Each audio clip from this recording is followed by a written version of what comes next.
Hello everyone and welcome back to the Blaise XPerience once again. I am of course your host Derek, and we are back for episode number 49 today. So we're almost at 50, and episode 50 is coming on Saturday, which will be on State of Decay 2 again. And I do have a special guest for that episode, so I will announce that here. Our special guest is going to be Jurgen from Undead Labs.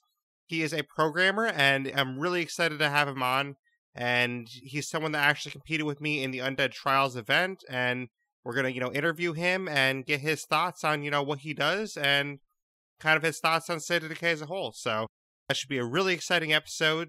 So, tune in Saturday to hear me talk to Jurgen about his job, where he came from before that, and basically his thoughts on State of Decay and, what he's been working on. So tune in on Saturday to hear that. It's going to be a great episode. And also, the Zed Hunter pack for State of Decay 2 is going to launch on Friday. So we are going to talk to Jurgen a little bit about that as well and kind of get some of his thoughts on the Zed Hunter pack and how that works exactly. But should be a really fun episode. And if you're interested in programming at all, I would highly recommend checking out this episode.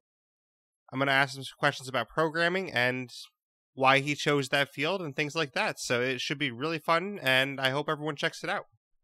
But this episode is not about State of Decay 2. This is the long-awaited Generation Zero episode that I've been talking about. I had to push it back a couple times for various reasons. But this is going to be an interesting episode in the sense that it's not really an intro episode, because a lot of people that are familiar with the podcast know that my intro episodes usually involve, kind of the basics of the game. I go through, what you can do in the game, everything like that.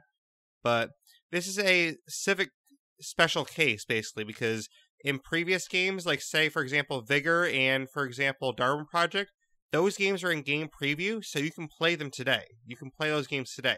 Generation Zero isn't out yet, so although I played a little bit of the beta, it's not out yet, so I can't really say for sure what is going to be in or not in the game, because for example, Fallout 76 that we did a kind of episode on, that is a game that is basically already flushed out. It already has everything in place because the beta was so close to launch and basically everything was already known about the game.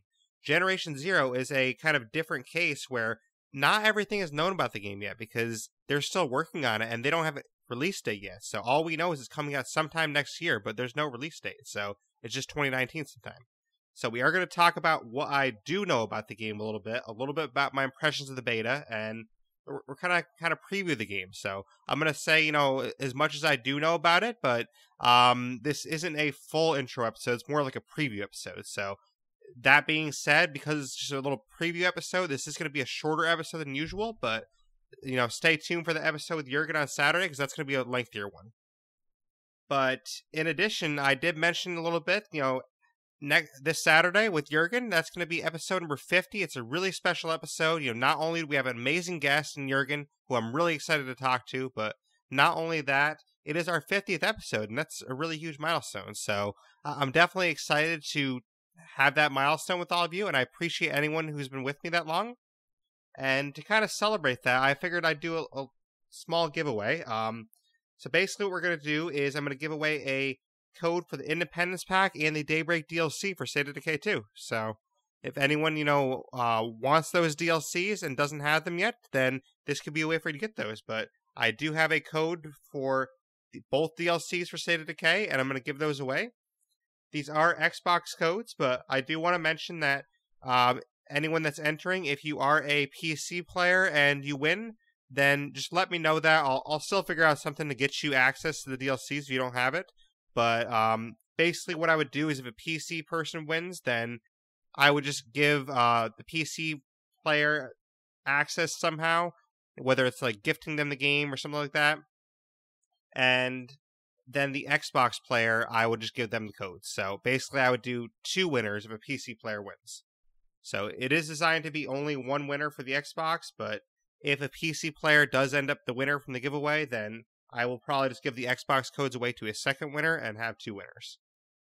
But we're going to give away the Independence Pack and Daybreak DLC for State of Decay 2.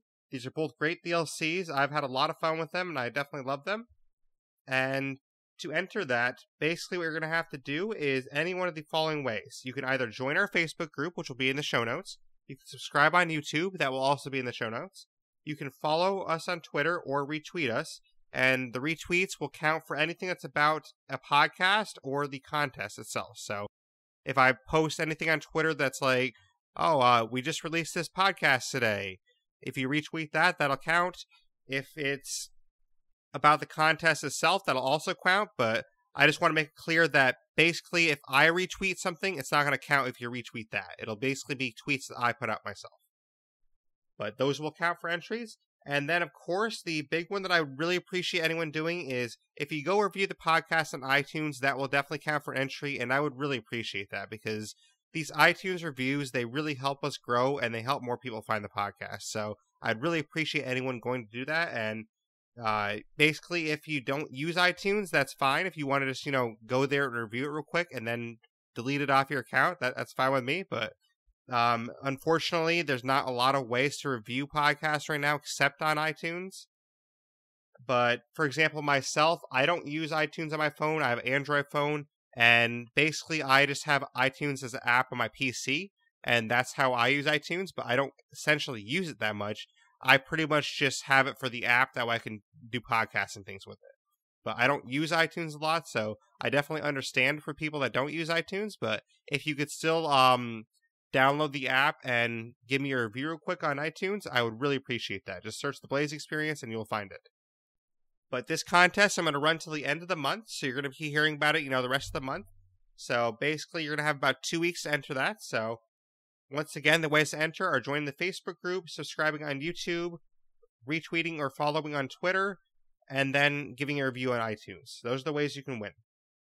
And then our next stream, I'll mention real quick that it's either going to be Friday or Saturday night, and it's going to be to celebrate our 50th podcast and the release of the Zed Hunter pack for State of Decay 2. So basically, I might do both of those, honestly, but it's either going to be one of those two or both. So stay tuned for that. We're going to celebrate some Zed Hunter pack and our 50th podcast, and it should be a fun night. So I'm going to try and get some other streamers involved and, have kind of like a little bit of a party for us. So that should be fun.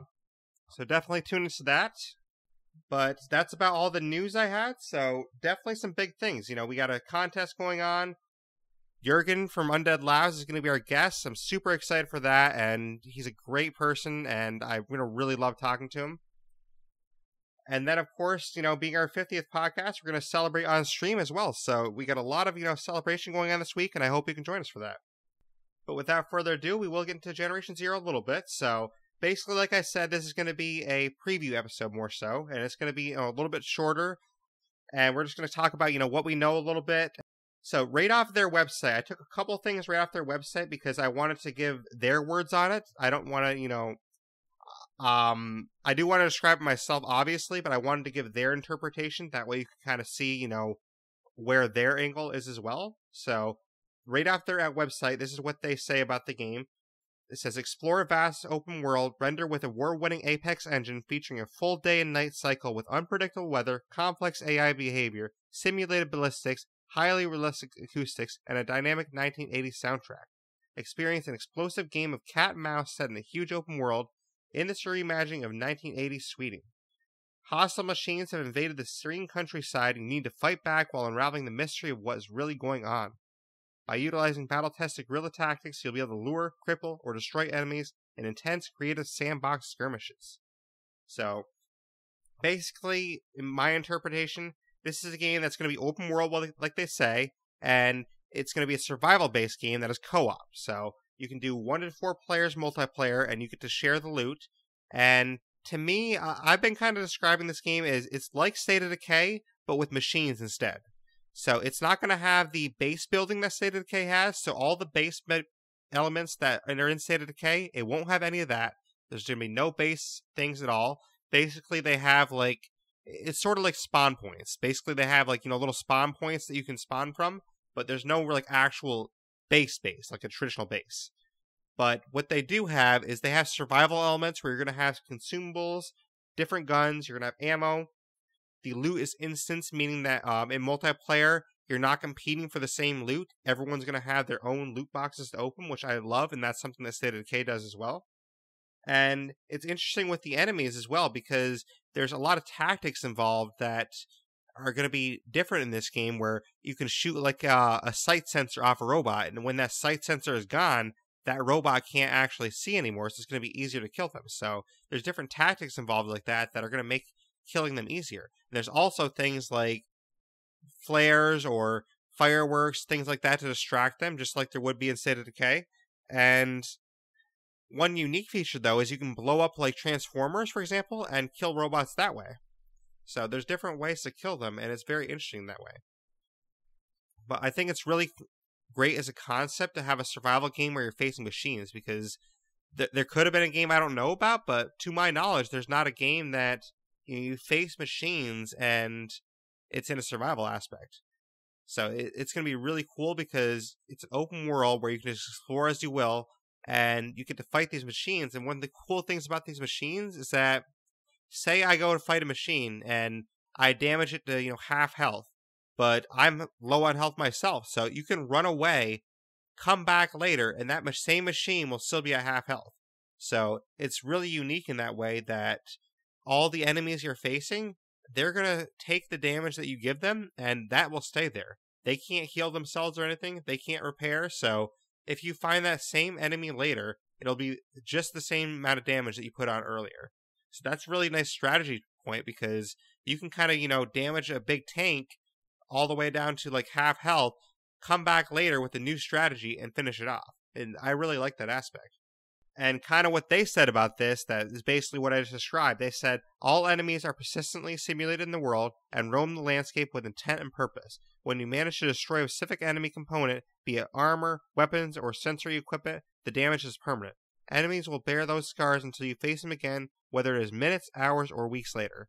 So that is really cool that it actually keeps that in the world like that, even weeks later. So you could not play the game for a week, come back and find, oh wow, that tank I fought, that still has, 30% health left. That's cool. Let me finish him off. So that's actually really cool that way. And one of the things that I thought was interesting is the story in this game is told throughout the world. So basically in this game, you're one of 4 people that is coming off an island vacation, and you come back to your home area, your home island or whatever, and you find out that everyone is gone and there's all these machines roaming around that want to kill you. So you don't really know what happened because you were on island vacation somewhere else, and you come back and you don't know what's going on. So where's all the people? Why are these machines here? What happened? Those are some of the main questions that you want to answer. And basically throughout the world, if you look at the clues, you can find out what happened. So you can find out what happened to the people. You can find out what, where these machines came from, what these machines want. I mean, obviously they want to kill you, but do they have a purpose beyond that? We don't know. So it's really interesting in that sense, and you can kind of find out about that. It's a game by Avalanche Studios, who some of you might know from other games. I believe they did Just Cause. They seem to be a pretty good studio. They seem to be, trying to interact with the community as much as they can. They have some live streams occasionally, and I've watched a couple of these live streams to get some details, and it seems like they're really, building this game based on what the community feedback is so far. And this game is coming out in 2019. We don't know a date yet. We don't know a quarter, so it could be Q1, Q2, Q3. We don't know. I mean, I would assume if they're saying 2019 and they just had a beta on it, I would assume it's first or second quarter. I don't think it's going to be waiting until the end of the year, because that would be kind of strange that they'd have, a beta this soon. They'd be advertising, it's coming 2019, and they'd have this advertisement now if it's coming at the end of next year. So I feel like based on how much they've been, pushing the game, not to say they've been pushing the game a lot yet, but I feel like based on what we've gotten so far, it's either, first or second quarter next year. So sometime between January and June or July, I think we're going to see this game. But that's just my guess. That's just speculation. That's not, I don't have any knowledge of that. That's just me speculating. For all I know, they could be planning to release it, December next year, and I'll be like, oh, that's kind of late. But that could be what's happening. Who knows? But as soon as I know more, I'll pass that on to everyone else too. But this is a game that was actually brought to my attention by someone in my Discord. I believe it was Septic Aussie, so thank you for that. And this is a game that is right up my alley. It's co-op survival. It's a game that I'm really excited for because You get to go explore the world. You have binoculars that you can kind of, see out in front of you. You can see a pack of robots and machines, gathering around, and you get to use tactics. And I really like tactics in games. And basically, especially with the tanks that are the really big enemies, you get to use tactics to try and fight those and, destroy them, because the tanks actually have a lot of health and, they can survive a lot. So you have to use great tactics to actually destroy them. And if you're, you playing co-op and not playing single player, you can play single player if you want. But if you are playing co-op, then you want to really coordinate with your team and go, okay, you go to the left, I'll go to the right. We'll kind of, tag team this guy or whatever you want to do. But it's really nice that you actually have those tactical abilities. And you can find ammo in the world. You can, search car trunks. You can search bags. You can search houses. The usual things that you'd expect to search in, a normal open world survival game. And you can find ammo, consumables, you have your health kits, you have scopes for your weapons. They're going to be including more weapons, more enemies, and things like that throughout the game's life. But, without further ado, I haven't talked about the enemies too much yet, so we can kind of get into the 4 enemies that we know so far. They have said there's going to be more enemies, so we don't know what those are yet. I'll talk about the 4 that we do know. So first we have the Tick. The Tick is the smallest enemy. And from what they said on their website, it's small in size but surprisingly agile. The Tick will launch itself at you if they get too close. Often found in groups, these small machines will use their wicked sharp talons in self-destruct mode to severely hurt you if you aren't careful. So basically the Tick, it's kind of, your classic small but, big in numbers enemy. Because if you just face a Tick one-on-one, it's not that, harmful to you. But you're facing a swarm of ticks usually, and if you face a swarm of them, that can be pretty harmful to you because you can't take them all on at once. So, you have to really be smart about how you face these ticks, because if you're playing solo and you run into a swarm of ticks, I could imagine that you could die pretty easily from that, just because there's so many. But if you're playing co-op, you can kind of divide and conquer a little bit more and, have someone take out one side, have somebody take out the other side of the swarm. So it's very nice in a group, but in a solo, I think you have to be a little bit more careful with these things. But it's just kind of your classic enemy that's, really small, but, in numbers, they have a lot of strength. Next up, we have the Seeker. So it says for the Seeker, seemingly harmless at first glance, the Seeker acts as a scout, signaling your location to nearby allies who will come to its aid. Make sure you stay out of the sensor range or take it down quickly to avoid being overwhelmed by reinforcements. So basically the Seeker, it's harmless in the sense that it's going to do damage to you. But it's not harmless in the sense that it's going to bring more enemies to you. So that's the problem with the Seeker, is that it's going to alert the other, tanks, the ticks, and the runners. It's going to alert them all that you're there, and they're going to bring more enemies to you. So the Seeker's kind of like the eyes of the operation. So if you see them from a distance, it's probably good to take them out from a distance, because if you take them out from a distance, not only are more enemies not going to come than what you see in front of you, but in terms of maneuverability, your enemies are going to have less maneuverability because they're not going to know where you are as much. The Seeker's going to fly around, and it's going to tell the enemies where you are and give them a better sense of where you are. So if that Seeker's not there, the enemies are still going to be able to go after you, but you're going to be able to hide a lot easier without that Seeker there, because the Seeker is going to alert them to your position. So taking out that Seeker first seems like a good idea to me. And I did play the beta, but unfortunately for me, the beta that they did, it fell on a weekend where I was going out of town, and I rarely go out of town, but it just so happens that, just my luck, the one weekend I go out of town, that the beta happens that weekend. So I only got a couple hours of play. So I didn't get as much time as a lot of people got. Beta was open for 3 or 4 days, and unfortunately I only got a couple hours in that weekend because I was out of town. I basically had to play as much as I could before I left. So it was unfortunate for me, but it is what it is, and that's what happens sometimes. But hopefully they do another beta, because if they do another beta, I'd like to play this a lot more. But next up, we have the Runner. The Runner is quick on its feet and often moving in packs. The Runner will work together with its allies to wear you down with automated weaponry. Don't let them get too close, or they will knock you off your feet with a powerful charge, making it easier for others to kill you. So basically, the Runner is kind of like, the grunt of the operation. So you have, the Tick that's like the little guy. You have the Seeker that, is kind of the eyes of the operation that alerts other enemies.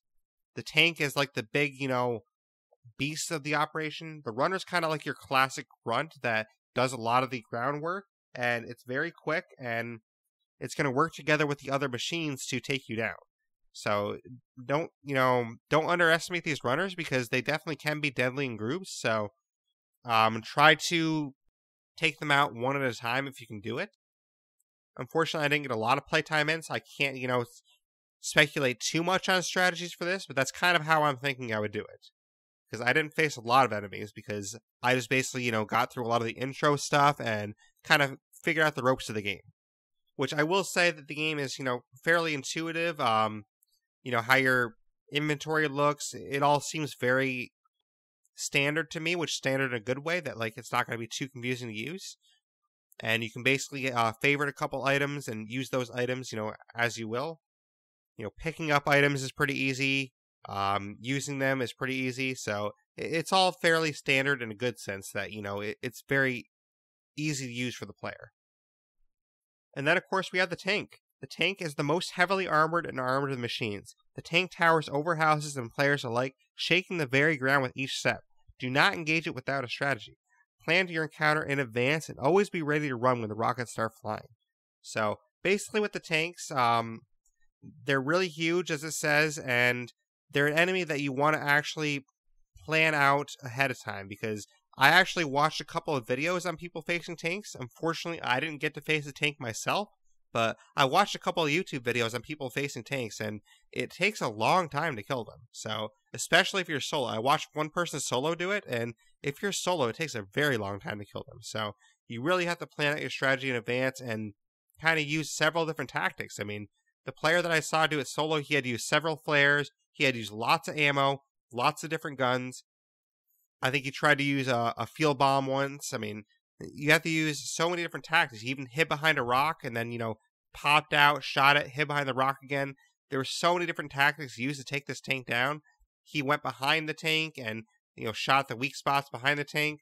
I mean, basically, if you're soloing a tank, you have to use a lot of different tactics to take it down. And he did eventually get it, this player, but it took him a while to do it. If you're in a group, it'd probably be a little bit faster, obviously, but still in a group, it seems like you still want to have great tactics.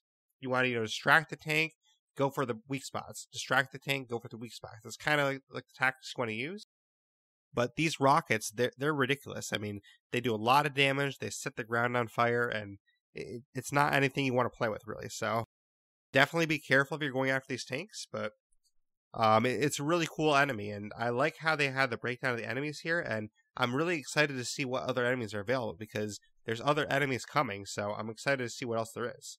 But they have a really nice breakdown of these 4 enemies here, and those are the 4 available right now that I know of. There might be some other ones in-game right now that haven't been discovered yet, but those are the ones I know of, so.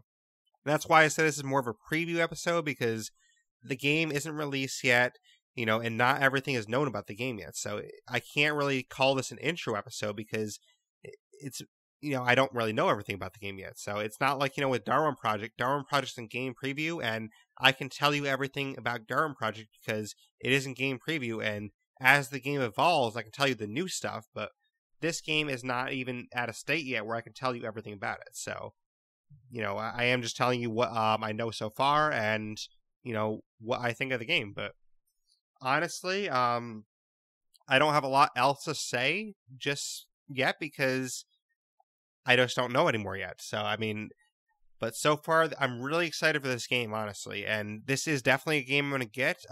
Price point they did announce, I believe it's going to be $35 US. So when they do announce the launch date, it'll be $35 US. So it's, pretty good price, I think. And I think it's going to offer a lot of great experiences. I think it's a great price point, and I'm really excited for this game. It was either 35 or 40, I believe. So, it's right around that price range, and, I think that's perfect for the game, because it's not a AAA game, but it's a game that I think is still, basically AA. Like, I think this is a good, solid game.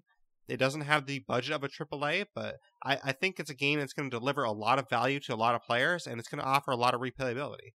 And just the map size, for example, like in the beta, we got to play on basically one island, and that's just one chunk of the map. Like, the map overall is huge, and it's a very vast map, and you can go explore that entire map, and it's going to be very fun to explore that. So you're going to have a lot of things to explore and a lot of room to play. But yeah, I mean, that's pretty much the basis of it, so I don't have anything else to say about it, unfortunately. So like I said, this is going to be, probably the shortest episode we've ever done, just because it's a preview, but I wanted to have a lighter episode anyways before the 50th episode, because the 50th one is going to be, a bigger one. So I wanted to kind of have, a smaller, brief lead into that episode. So hopefully you did enjoy this. Generation Zero, I would definitely check it out. Check it out on YouTube. Go to generationsero.com and check out what they have going on there. You can find out more info about it, but it's a great game, I think, and it's a game that I'm definitely going to buy myself. So it's a game that will be featured on the podcast in the future. So definitely look forward to that. And once I know more information about it, I will definitely do a proper intro episode, because if anyone's thinking this wasn't really a proper intro episode, I agree with you. This wasn't a proper intro. And that's because I don't have the information yet to give a proper intro. But I thought it was, worthy enough to do a preview episode on it, because this is a game that I'm really excited for, and I want to, get some excitement from other people before that game actually releases. So I thought it was worthy of doing a preview episode, because this is a game that I definitely plan on covering in the podcast, and because I plan on covering it, I want to get people, familiar with it a little bit. But that being said, our next episode is going to be episode number 50. And that's going to be on State of Decay 2 once again. We're going to have special guest Jurgen from Undead Labs on here. And he's a programmer for Undead Labs. He's going to talk about, programming. He's going to talk about some of his early career and basically, why he chose programming and different things like that. So it's going to be a really exciting and very interesting episode. We're going to talk about a little bit of the Z Hunter pack, which I'm really excited about as well. The Z Hunter pack is the new free add-on for State of Decay 2, so I want to definitely mention free, so that's awesome. Our next stream is going to be either Friday or Saturday night. We're going to do a stream to kind of celebrate the Z Hunter pack and celebrate our 50th episode. I might even stream both nights, but it's probably going to be more likely I stream on Saturday night, I would think, but we'll see how it goes, because Saturday is officially the 50th episode, so that's probably going to be more likely I stream then, but definitely look out for that. And then, of course, I would really appreciate anyone entering our contest. Our contest is to win a giveaway code for the Independence Pack and Daybreak DLC. So if you are an Xbox, I have codes for those. And if you're on PC, and you do win, definitely if you're on PC, still enter. If you do win on PC, let me know that. And if you don't want the Xbox codes, I will try to find a way to get you the DLC on PC. I'm not sure how that worked out yet, but we'll work something out. But if you do win on PC, then you're actually making a second winner, because I will give the Xbox codes to someone that is on Xbox that wins. But if you want to enter that, you can enter in 4 easy ways. You can join our Facebook group, which is going to be in the show notes. You can subscribe on YouTube. You can follow us on Twitter or retweet any tweet that I put out myself. So basically just retweet anything that's not a retweet. Anything that's not a retweet I retweeted, I mean. And the most important way that's really going to help a lot is if you give a review on iTunes, because these reviews on iTunes, they really help us grow and they help more people find the podcast. And this is a way that a lot of people, look to find the podcast that they listen to. So any review on iTunes is really appreciated. And even if you don't use iTunes, I don't use iTunes myself. I use Android and Android apps. But even if you don't use iTunes, you can download the app on your PC and give a review on PC. And then if you don't want to use it anymore, just delete the app. Unfortunately, iTunes is the main way that reviews are happening right now for podcasts. Hopefully that changes in the future. But I have it on my PC and I don't really use it that much. I only use it to, check the podcast stuff. And that's basically it. But this contest is going to run till the end of the month. So until the end of November, this will run, and it's going to be about 2 weeks. And you can definitely get multiple entries, so, definitely enter all 4 of those ways if you want to and get 4 entries. But if you want to contact me, you can contact me via email, theblaiseexperience@gmail.com. You can contact me on Twitter or my Xbox gamer tag. That's going to be @BlaiseXperience or both, so capital BLAISE, capital XPerience. As I said before, we have our Facebook group, and we have a YouTube that is going to be in the show notes, so definitely check those out. All the podcasts go on YouTube and Facebook. And as well, I sometimes put up my streams on YouTube. I don't always do it. I have to try and, get better about that a little bit, but I sometimes put my streams on YouTube as well. So the streams I do on Mixer, I sometimes put them on YouTube. And in addition to that, I also have a Discord. So definitely join my Discord and talk with me on there. That's probably the fastest way to get a hold of me is on Discord. So definitely join that. I'll have a link for that in the show notes as well.